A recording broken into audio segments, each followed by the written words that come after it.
बिस्मिल्लाहिर्रहमानिर्रहीम। अस्सलाम वालेकुम नाज़रीन, यौम आशूर के मौके पर मरकज़ी कबूतरा वाला कब्रिस्तान में सैकड़ों लोग अपने अजीज़ों अक़ारब के इसाले सवाब और उनकी कब्रों की सफाई सुथराई के लिए पहुँचे हैं। तो सिंह से हमारे ब्यूरो चीफ जुल्फ़िकार भट्टी के मुताबिक यौम आशूर के मौके पर मुख्तलिफ इलाकों से सैकड़ों की तादाद में लोग अल सुबह ही अपने प्यारों की रूह के इसाले सवाब और कब्रों की सफाई सुथराई के लिए कब्रिस्तान पहुँच जाते हैं, जहाँ पर लोग अपने प्यारों की कब्रों की सफाई सुथराई करते हैं और कब्रों पर फूलों की पत्तियाँ डालते हैं और उनकी रूह के इसाले सवाब के लिए फातिहा ख़्वानी करते हैं। इस मौके पर कब्रिस्तान में पानी की सबीलें लगाई जाती हैं और लंगर भी तकसीम किया जाता है।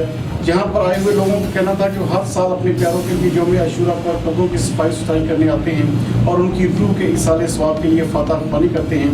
इस हवाले से मज़ीद देखते हैं टोबा टेक्सिंग से हमारे ब्यूरो चीफ जुल्फ़िकार भट्टी की ये रिपोर्ट। आज आपके दिन जो यौम आशूरा का दिन, आप यहाँ पर क्या करना है कब्रिस्तान में?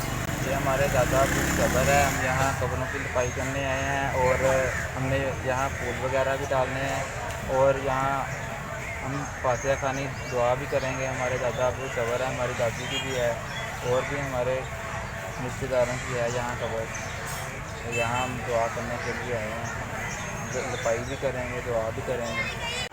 आप यहाँ पर आज यौम आशूरा के दिन क्या करना है कब्रिस्तान में? मेरी वालदा और मेरे भाई की कब्रें हैं, उन कब्रों पर फातिहा ख़्वानी करने आए हैं और खाने आए हैं और उनके लिए दुआ खैर करेंगे, पढ़ कर उनके रायत करेंगे और पानी का भी लगाई हुई है उधर, पानी भी पिएंगे वहाँ पर पीने के लिए और इशारा के लिए, सब के लिए दुआ। जी, आपका कौन यहाँ पर दफन है इस कब्रिस्तान में? सर हमारे वालिदैन हैं, हमारे बच्चे भी हैं, हमारे दादा दादी हैं, सबके हैं।